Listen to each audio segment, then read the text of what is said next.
Hi folks, we're going to go ahead and get started.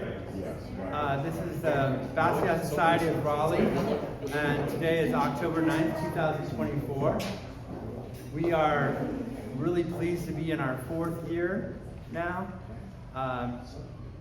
and we are affiliated, of course, with the American Institute of Economic Research, which promotes entrepreneurship, capitalism, free markets, and they publish a number of articles, high journal articles, scholarly papers, and they were actually, AIER was actually started in 1933 by a man his name is Harwood, and he was a colonel, and he was really pushing back against the New Deal. He didn't like the policies that were coming out of FDR's administration, and so he wanted to promote the private sector. The AIER has been producing publications like the Harwood Economic Review on a monthly basis for many years now, and the reason I'm kind of going into the background of that is that starting January, we're going to be more directly supported by AIER, and they're going to be calling it essentially the chapters, they're going to be calling it the Harwood Salon. So we still find a lot of inspiration from Friedrich Bastiat. There have been a number of, there have been a couple of times when we've had people speaking about Friedrich Bastiat, who, as you know, was a 19th century economist and talked a lot about opportunity costs, and his writings are extremely, actually pretty funny, poking at the left, and he was pretty much a contemporary of Marx and the insanity that was going on with the socialists at the time. But anyway, we tonight are going to be welcoming Joanne Florino with the Roundtable. Yes. I'm ready to give the intro. In fact, why don't I just shut up and let Jenna Robinson introduce Joanne Florino. Thank you. Thank you, Brad. Welcome, everybody. I'm Jenna Robinson. I'm the president of the James D. Martin Center for Academic Renewal, and also a member of the steering committee here of the Bastiat Society, soon to be renamed Harwood Salon. And I'm excited you're all here tonight. Thank you for coming. And I'm excited that we have Joanne Florino here tonight, because I think there's a really great intersection between the Bastiat Society and Joanne's work at the Philanthropy Roundtable, and that is the importance of civil society. What we are doing here tonight is getting together as a group to talk about civic issues that motivate all of us. And the Philanthropy Roundtable, in its work to guide philanthropists, is also involved in making civil society work better. And so I think that I'm just very excited to introduce Joanne and to hear what she has to say tonight. So Joanne Florino is the Philanthropy Roundtable's Adam Meyerson Distinguished Fellow in Philanthropic Excellence. In that capacity, she consults with and advises foundations and individual donors on operations, management, and governance issues, with a special focus on protecting donor intent, about which she will talk tonight. Joanne previously served the Roundtable as Vice President for Philanthropic Services and also as Senior Vice President for Public Policy. Prior to working at the Roundtable, she volunteered on the Strategy Committee of the Alliance for Charitable Reform from 2006 until 2013. Joanne has worked at nonprofit and philanthropic organizations for her entire career. She was Executive Director of the Triad Foundation in Ithaca, New York. She was also Executive Director of the Park Foundation, which many of you might have heard of, a program associate at the Atlantic Philanthropies as an instructor in American history at Cornell University in Ithaca College. Joanne currently serves as an ex officio board member of the New York Council of Nonprofits and an advisory board member of the Legal Inspiration Foundation. She earned a bachelor's degree in history from Georgetown University and a master's degree in American history from Cornell University. Please help me welcome Joanne Florino.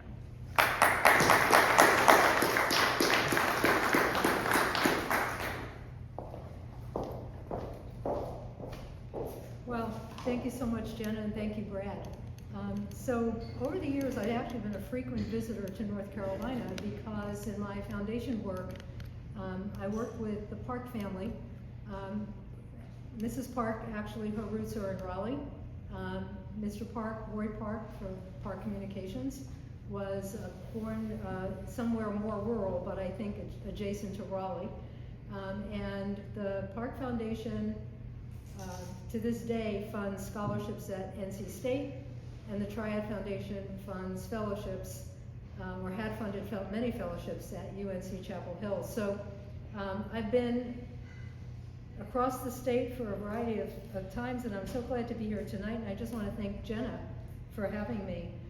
I get to talk about my favorite topic, which is donor intent. I'm going to try to keep this pretty casual, but I'm warning you, I did bring notes because I'm getting older and sometimes I forget what I want to say. In 2020, we finished at the Philanthropy Roundtable a guidebook on donor intent that I wrote and co-authored with David Bass. And some of you may know David Bass. He's from right here in the Raleigh area of North Carolina. The timing was not auspicious.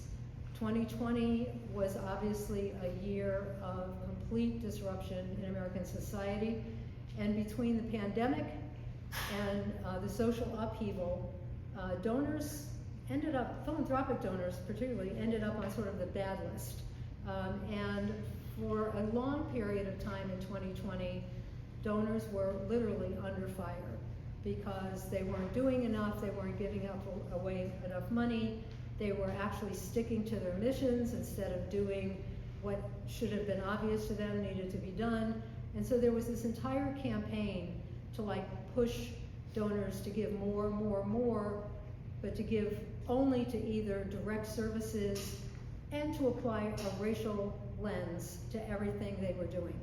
And for donors, I think, you know, it was a very difficult time to get through all that. Some donors absolutely kind of went the way that popular opinion wanted them to go. And there were others that said, you know what, we have a mission. We've had that mission for a long time. We got it from our original donor. Whatever we can do for the pandemic, or any people in need, we're going to do it within that mission. So education donors, for example, when suddenly school was not being attended in person anymore, a lot of education donors made sure that kids in their area had computers at home so they could actually work digitally. Health donors clearly were going to focus on the pandemic. And so it worked out in a really interesting way, but what I was noticing, first of all, you know, I didn't want to I really wasn't out there publicizing my book because I thought I would get things thrown at me.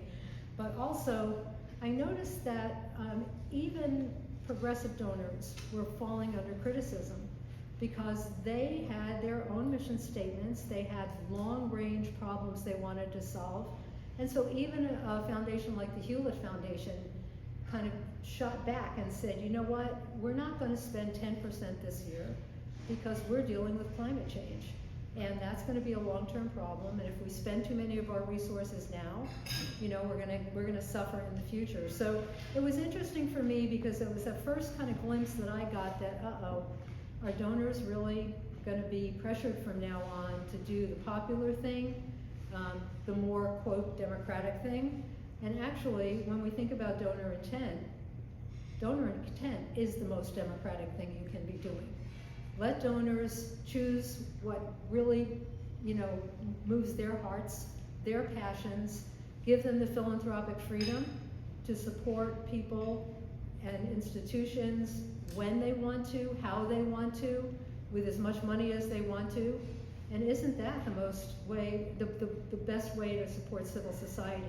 To keep it diverse, to keep it vibrant, and to keep it focused on what people actually need rather than what somebody is telling you is the biggest need of all. I really believe that. I think donors who live in communities really understand what's going on in those communities. And it always has amazed me when people say, you know what, tax all that money, and then we'll have better results. Why would you think that?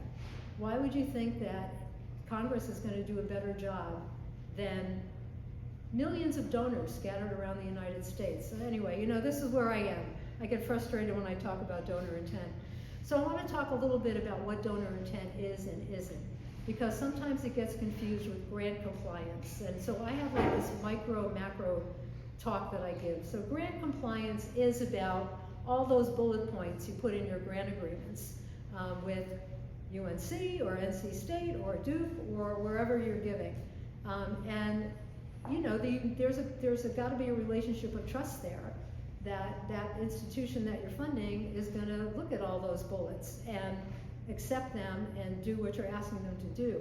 But donor intent really operates on a more macro level because it really reflects the values and principles of a donor.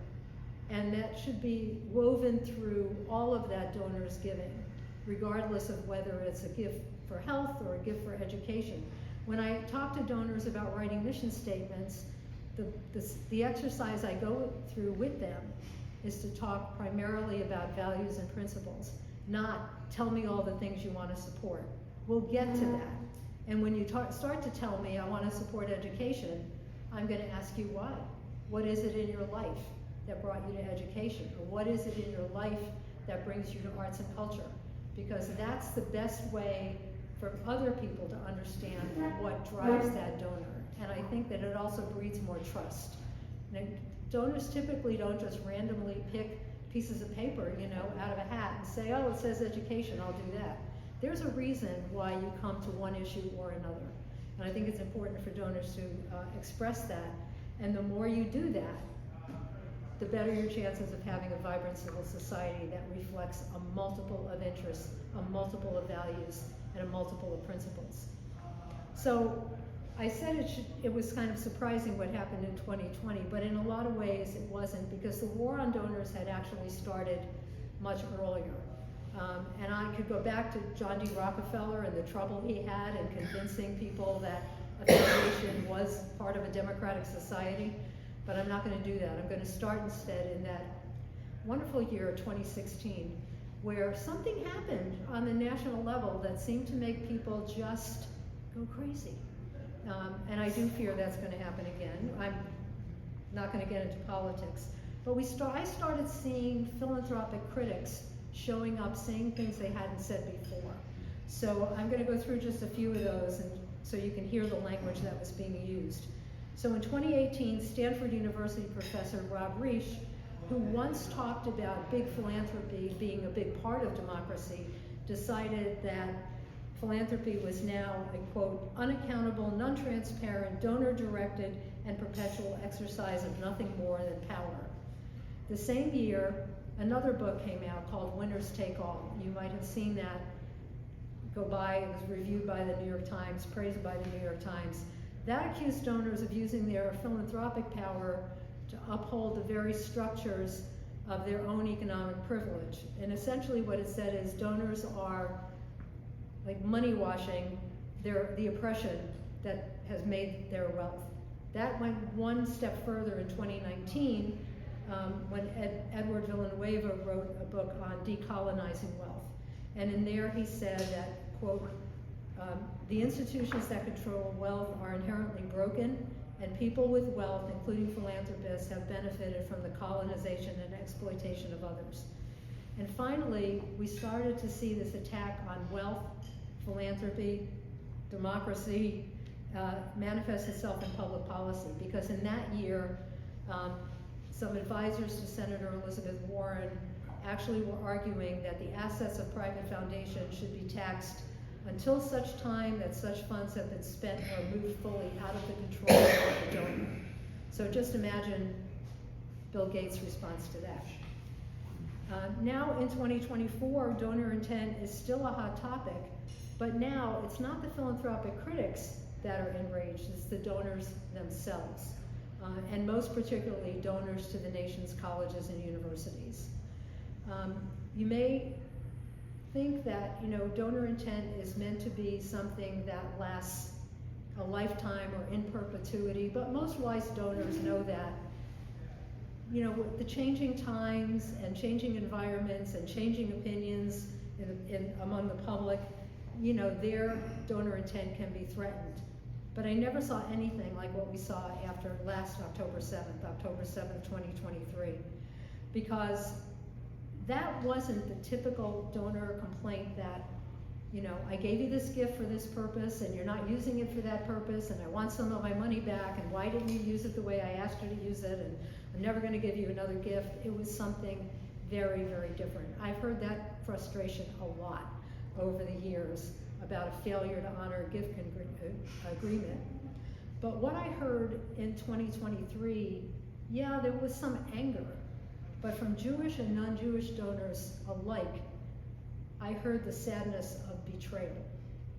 These were donors that were looking at the institutions that they loved, that they remembered, that they unfortunately remember with some rose-colored glasses, and feeling like they had been let down, like as if they hadn't been paying attention for 30 years to what was changing on college campuses, but suddenly it was right in front of them.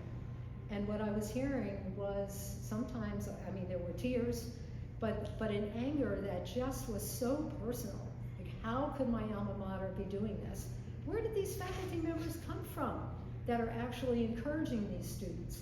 And I think the biggest shock of all was the complete, like, no shame in being openly anti-Semitic. And so this was really a turning point. For those of us who, you know, were following higher ed, we were less surprised because we had been aware for a much longer time that universities were leaning left, that there was on some campuses almost a complete absence of any kind of viewpoint diversity, that faculty members were not the faculty member. Now, I'll tell you, I'm in my 70s, so the faculty members that taught me were born pretty much in the 1930s. They understood depression, they understood World War, they understood the placidity of the 1950s and how nice that was, but that wasn't the faculty members that kids are getting now. And so it was, I'm talking to people very much my age, but sometimes even younger, and it was a thunderbolt. We were alarmed at the Philanthropy Roundtable about the number of donors who were saying to us, that's it, I'm done. I'm not gonna make one more gift to any institution of higher education because they can't be trusted anymore. And honestly, while I completely understand that desire, that's sort of the worst thing, that donors who believe in liberty and economic opportunity and personal responsibility, who actually think that capitalism is a good thing moving forward and that real democracy is dependent on people getting good educations. I mean, the founding fathers knew that, you know, centuries ago. We're coming up on 250 years. And think about, you know, what they were always wanting to cultivate in people. Education, virtue, you know, an awareness of civic needs, etc. So we decided to do another publication that would focus entirely on donors in higher education, and I'm going to give you sort of the abbreviated version of that tonight. And for those of you who raise money for colleges and universities, you'll know what I'm telling some of your donors. So the first thing I always say to donors is, do your research. I mean, you're making grants to an institution. Do you really know what's going on right now in that institution? Or are you thinking back to when you were sitting on the slope, maybe with the person who was going to be your life partner, and everything was, you know, calm, peaceful, etc. But no, you know, it really wasn't. But in any case, do your research. I grew up, I mean, I was on campuses in the 70s. It wasn't that peaceful, but it wasn't like this either. So go talk to some students. Go talk to some faculty members at that university that you think you know. Find some administrators who'll talk to you. And think about the issues that are most important to you, and how do you think they're being reflected on the campus now. And after you've done that, find some faculty and administration people with whom you feel you can form trusted relationships. Because no matter what you put in your grant agreement, those are the people who are going to implement what you want done. So make allies on campus. That is one of the things that I think we've seen be most successful. When people have a faculty member or a member of the administration that will sort of help them get through the bureaucracy, but also understand that they're serious. They want what they're saying they want. Now, I tell people, do not make unrestricted gifts. And most of all, do not make endowment gifts. Endowment gifts work for a period of time. I'm going to be very cynical here. I'll tell them, look, endowment gifts are going to be fine while you're still alive, because there's still a chance you're going to make more gifts to that university. But once you're gone, or once you move away and you're no longer right there, you never know how your endowment gifts are going to be used. Sometimes it's completely unintentional. There's so much transition at colleges and universities, not only in faculty, actually maybe not so much in faculty, but in administration. And I'll tell you, grant agreements get lost. So when I was working for an organization that made a lot of grants to Cornell University, I was living right in Ithaca at the time, it wasn't uncommon for me to get a call, maybe a year after the grant had been made, from somebody who said, you know, I thought I filed that grant agreement, but I can't find it. Can you send me another copy? Or my favorite one was, you sent us that $100,000 check, didn't you? I said, yeah, we did. It's in my books here. It's like, I can't find it. I can't imagine where I put it. And I was like, well, do we need to issue another check? Because that really kind of screws up our books. So maybe you should just look for it. Next day, I got a call back and said, oh, it fell behind the desk. Now, I'll be honest, my first thought was, didn't you need that $100,000? Like, what was it doing? It was just sitting there for a couple of months behind your desk? Oh my God. Well, if you didn't need it, maybe we should take it back. But anyway, just think about that. There's a lot of transition that goes on. Lately, donors have moved to funding academic centers on campus. And I know that we're talking a lot about the Hamilton Center at the University of Florida as being a model one. And I'll tell you why. Because unfortunately, some of the centers that conservative donors have funded end up being sort of little ghettos on the campus. You know, the conservative students can go there, they'll hear a great lecture, they'll connect with a wonderful faculty member, but nothing that's happening in that center is affecting the rest of the campus. So you really want to be careful, if you're going to put a lot of money into founding a center, that the faculty members that come to that center also have departmental affiliation. Because if you're not in an academic department, you're treated like a second-class citizen on a campus. Or worse, they'll tell you you can only bring in postdocs, but you can't bring in full professors. So make sure the faculty actually have departments.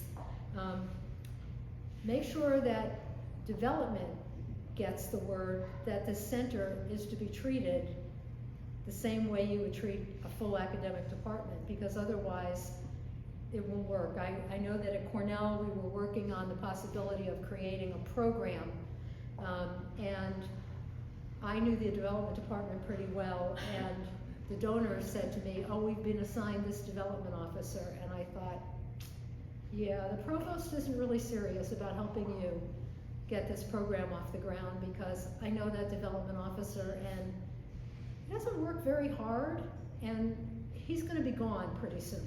And that's exactly what happened. Structure your payments on a year-to-year basis. Once again, don't drop all the money all at once, because you want to see how things are going to go. So be careful.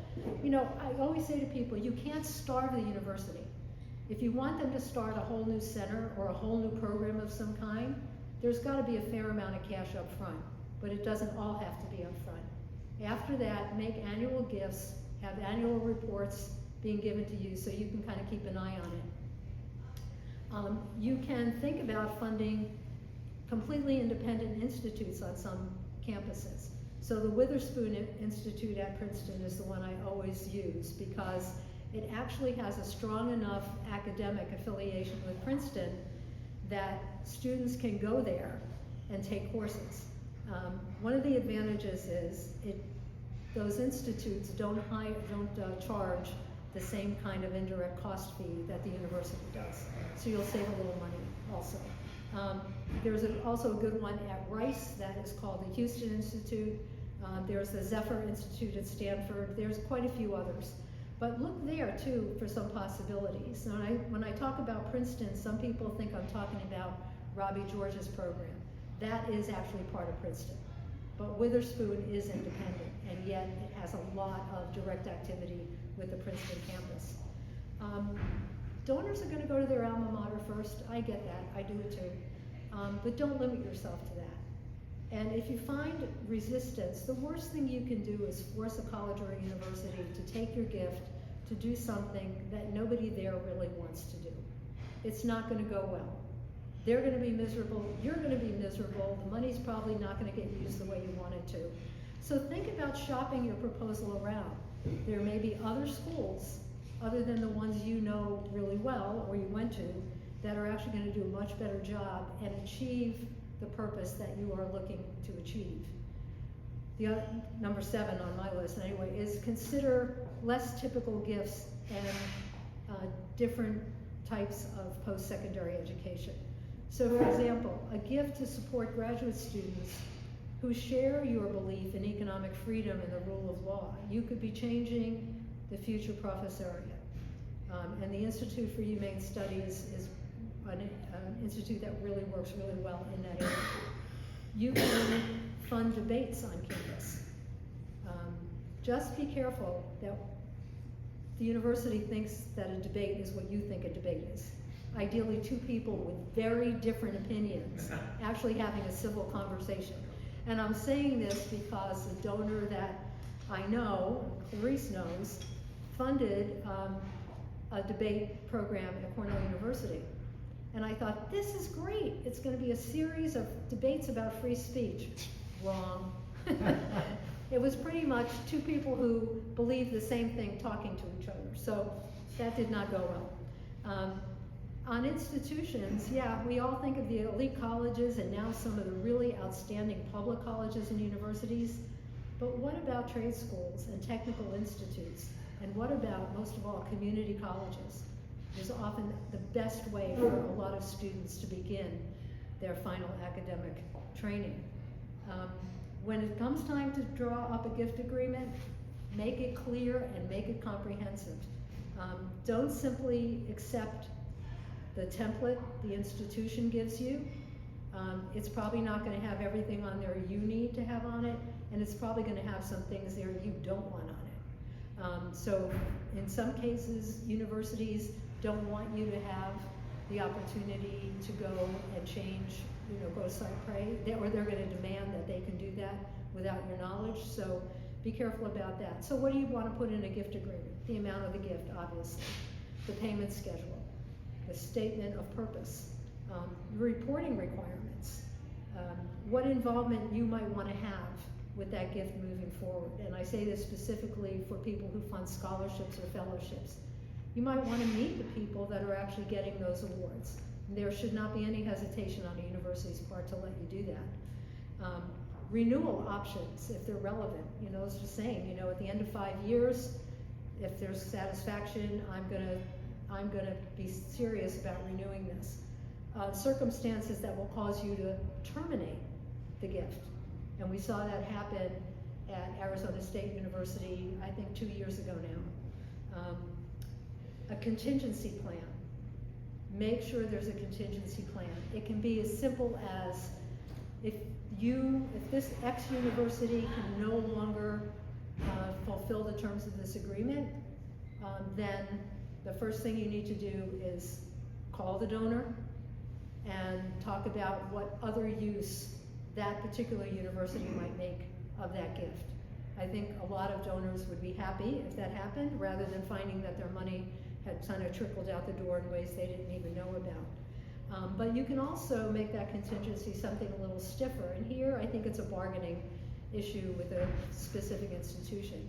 You can say if you can't do it anymore, then the money gets transferred to X college, which will do this. So what I always say to Cornell donors is, you know what, just make Harvard your contingent beneficiary.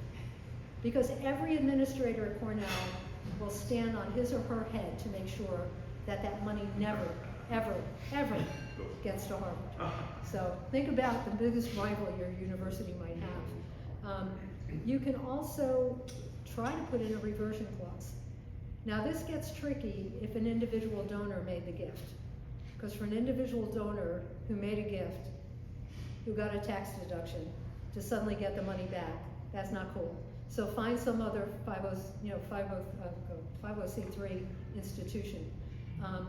But we do know that sometimes those reversion clauses can work because foundations do get money back when not even just a college or a university, when any charity can no longer fulfill the gift. And if you've got that in there, at least the foundation will get the money back. I wanted to tell you a story about a contingent beneficiary. I know Jenna knows this one, but there was a donor named Sherlock Hibbs who was making a gift to the University of Missouri. And it was a sizable gift, and it was an endowment gift. And it was for the University of Missouri to hire, I'm thinking it was 3 to 5 professors of economics from the Austrian school. So clearly, free market people. Well, the contingent beneficiary they named was Hillsdale's college. But Hillsdale wasn't only the contingent beneficiary. Hillsdale was designated by the donor to be the monitor of what Missouri was doing. And sure enough, Missouri made the most feeble attempts to hire the kind of economists that the donor had wanted. And Hillsdale brought Missouri to court. They ended up settling, but Hillsdale got a big chunk of that endowment to do what the donor had originally intended. I have no idea what your favorite university would say to something like that, but you know what? You're the donor, so you can really try to do that. I try to tell donors, don't be too crazy with your requirements, because it probably will backfire. And most of all, understand that academic freedom is real, that it does serve a valuable purpose, and so you want to be careful about exactly what you're asking to do. No reputable school is going to let you pick a professor. But some schools may bring you in for the interviews simply as somebody who can listen, and maybe you can share your thoughts with them. But think about where the decision making has to happen in order to preserve academic freedom. The other thing is there are plenty of people around and plenty of organizations around that will give you good advice. So seek advice from trusted sources. Obviously, I'm going to point to the Martin Center, and Philanthropy Roundtable does this too. The Jack Miller Center, the Institute for Humane Studies, ACTA. If you ask around in higher education, you'll know the organizations that will give you good advice about how to make your gifts to higher ed. And the last one is be patient. Sometimes these deals take a long, long time. Multiple conversations with faculty, with administration, with development, lots of editing probably of that gift agreement, maybe more time than you anticipated. And if either party starts bringing in the attorneys, it's definitely going to take a longer time than you thought. So don't rush the process. If you are not happy with the way that grant agreement is framed, don't do it. Just kind of pull back and say, you know what, I want to take another breath, I want to have another conversation. But whatever you do, don't walk away. Don't walk away from higher education, because the only people who will be funding it, if people who believe in liberty and a free market and personal responsibility, if we all walk away, the barbarians at the gates will be funding universities for another 100 years. Take off your rose-colored glasses about your own alma mater, but give it a chance. And by the way, you can always fund athletics, because that's where I am with Cornell now. I just fund the men's ice hockey program. And I will keep doing that, and only that, and also the new Catholic Institute on the campus. But until I see an improvement in what's going on academically, and you should just be, clear about what it is you're trying to achieve. If you're looking just to get your name on a wall, go for it. But I know you're not. I know that people really have deep meaning behind the gifts they make. And so that's my advice to you. Take your time, be patient, be careful, but don't stop giving to our colleges and universities, because they remain critical to a healthy civil society.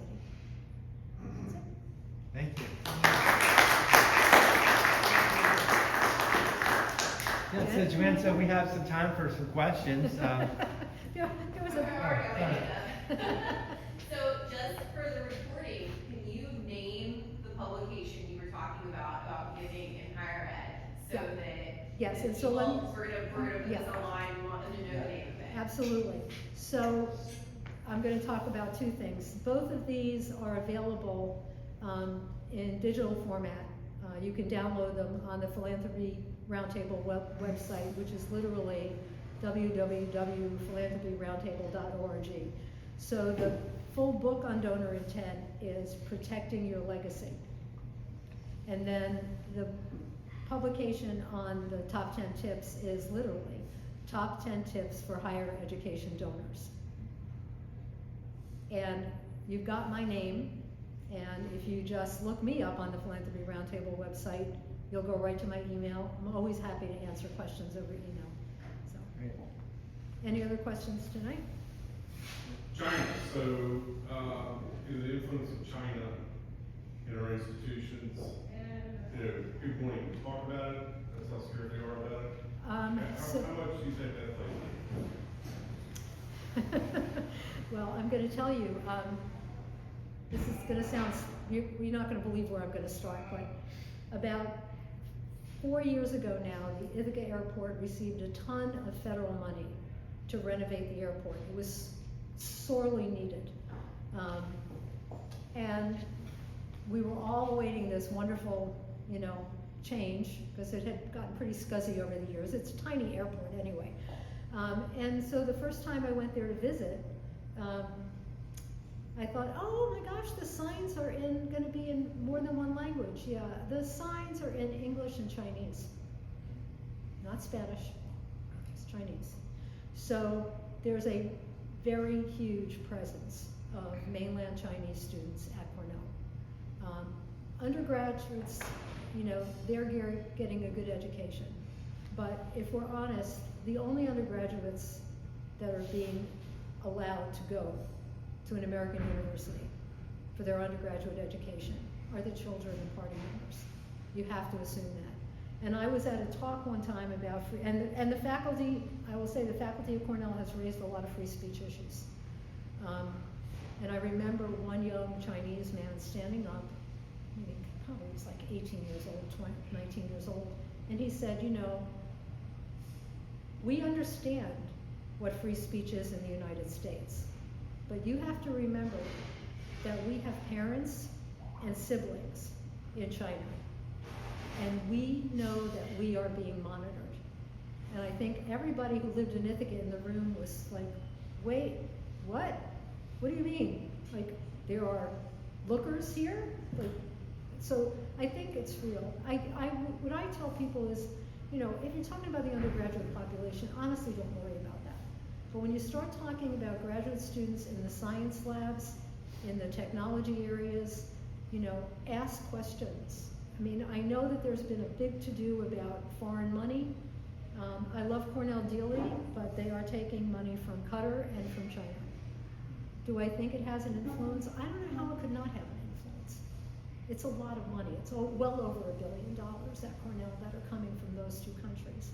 Qatar, I understand there's a medical college, Cornell Medical College in Qatar, and I think a lot of the money is for that. The Chinese money, difficult. We have 2 affiliations with mainland China now, one in the hotel school and one somewhere else down the line. The faculty actually voted against those affiliations because of academic freedom issues. The provost did something rarely done and overruled the faculty senate to make those things happen. Is it money? I think it is. I'd be wary. I wouldn't assume it's a constant conspiracy, but I've had people ask me about funding research. I'm funding research in this particular lab, and there are a lot of foreign researchers there. Ask the questions. You kind of have to. Yeah, Richard. Yes, thank you for the talk. There are dozens of colleges and universities, we all know them with names of wealthy people. Vanderbilt, Carnegie, Mellon, Stanford, if you dig into the... Ezra Cornell. Even Ezra Cornell made his money in Telegraph. So my question is, what about the argument, I know it's a longer game than fund existing institutions, but if existing, and Duke, by the way, tobacco money, to the extent existing institutions are too corrupt to trust, why not just urge these people to start a new university? You know, put their name on it and just start fresh. And That's a there heck- are ghettos of great universities where there's free market people, and I'm one of them, and they're like, we are one of 1,000. And we're toiling away and we're trying to survive, but we run to universities like that. Now, they might be immediately dismissed as, you know, all right wing, whatever, but just the idea, instead of funding corrupt universities, why not start new ones and put new names on it, because existing ones, that's how businessmen did it. Well, it worked for, I mean, we've got the University of Boston now. Yeah. So, but it's a heavy lift. Why? Well, I mean, and this is gonna take me into an area that I wasn't gonna talk about tonight, but there's the accreditation question. And the accreditors are corrupt, you know, the big ones are. So, I think most donors are not looking to turn the whole thing upside down. They're trying to make incremental changes. I agree with you, and I've talked to a lot of people who have said it's going to be impossible to do this. We've gone too far down the road to turn it around. But my attitude is this, you know, I get disgusted when I see the protesters at Cornell, and sometimes they show up in the downtown where I live, and that's even worse. But there are a ton of students at all of these universities that are not getting any attention because they're not in the middle of the lawn camping, and they're not screaming outside buildings, and they're not breaking into buildings. And I still believe that there's a majority of students at X university that are there to get a great education and work in the United States to make the country better. I believe that. Maybe I'm Pollyanna now. But we're focusing on the problems, and the problems could be resolved if presidents and provosts figured out how to get braver. I mean, I've had a provost say to me, I know there's no viewpoint diversity anymore in the social sciences. And my response is, then get up in front of the faculty senate and say, here's the deal. I'm not approving any new faculty members until I start seeing viewpoint diversity. But he's the interim president now, by the way. But is it going to happen? I don't know. But it's within reach. It's not like you can't do that. We've seen universities turn around incredibly. You know, I think, you know, the University of Florida is one. Certainly it came from kind of not nowhere, but close to nowhere, and suddenly it's booming. And it's got the right kind of leadership. So it just, you know, it's just been a difficult, people let it go, they let the pendulum swing too far in the other direction. Nobody's asking, I mean, I'm not asking for a university where every faculty member is conservative. I'm asking for a university where faculty members can model debate, where faculty members can model civil dialogue for the students. If you can't find two faculty members at your university who can get up on a stage and have a genuine debate about a hot topic, then you're failing your students. So that's really the kind of change we're looking for. If you're asking about putting those names on another university, it's not gonna happen. Yeah, I understand the impulse, I really do. And we're seeing it happen in Texas now. Let's see how that goes. I mean, I know that their faculty applications are like crazy, right? I mean, tons of faculty want to go teach at places like that. There should be 5 more of them then. What are these donors waiting for? They're gonna keep writing checks to Harvard, and Harvard is trashing them. I don't know if they're so naive. Start another university. It takes 2 or 3 of these, and the minute they succeed, there'd be headlines. There'd be hatred too.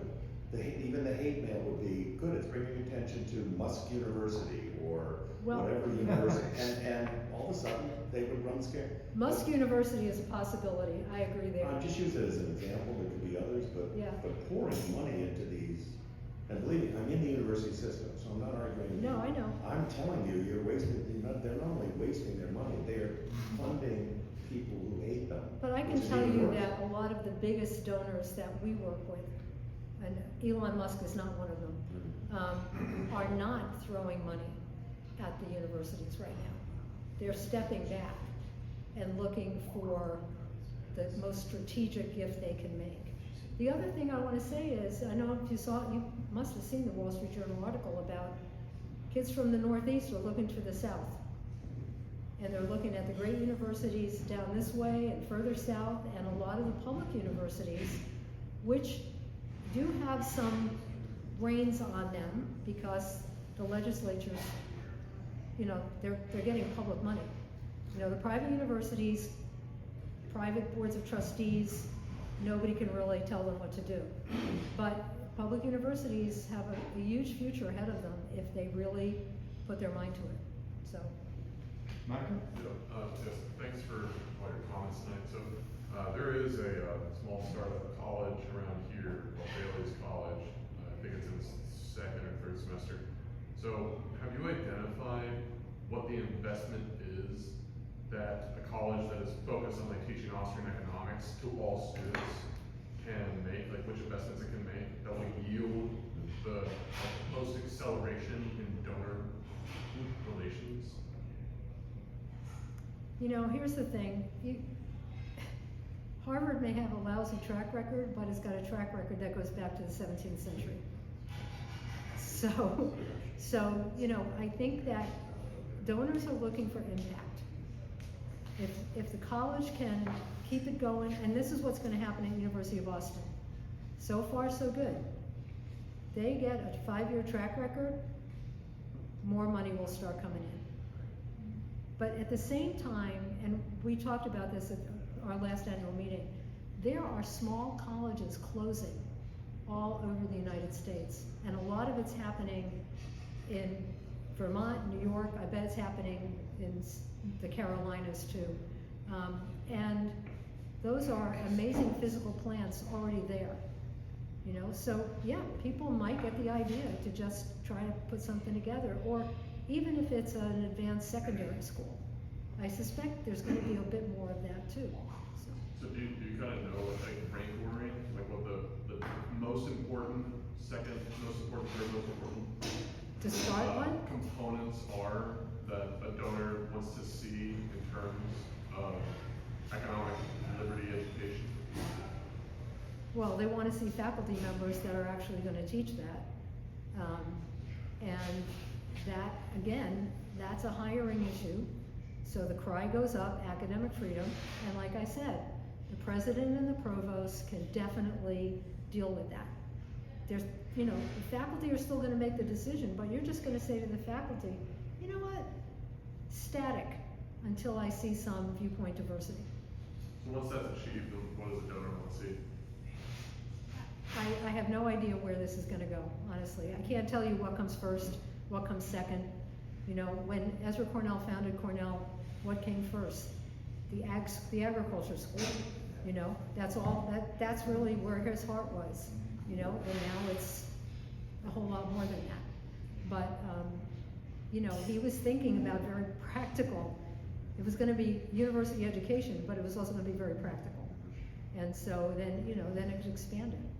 If we were just talking about the hard sciences and ag schools, we'd probably be talking about a very different faculty component, right?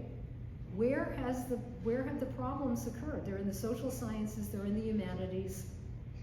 They're typically not in the physics department. And, professors of soil management are typically not running around being crazy political. So that's what I'm thinking that, we know kind of where the departments are that have been, you can call it whatever you want to, infected. Yeah. That's why Bailey says engineering is one of its first degrees. Exactly. I mean, It's predetermined to do, it's formulated. So- Yeah, yeah, unless you want the bridges to fall down, right, so, all right, I think. Well, thank you, Joanne. Sure.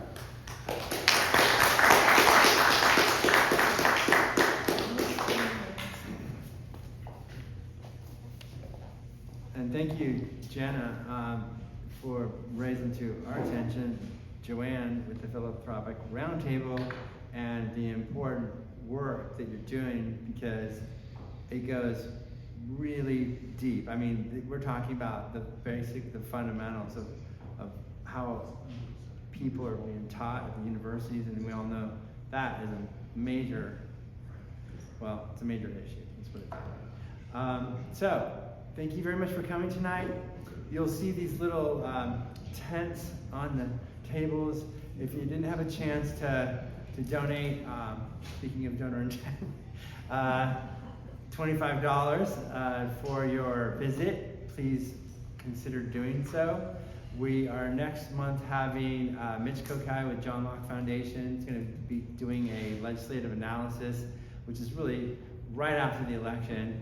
And it's not just going to be covering North Carolina election, although it will be North Carolina focused. It's going to also talk about the kind of the two-year wrap up of the North Carolina legislature. And unless there's any questions, we'll see you in November. Thank you.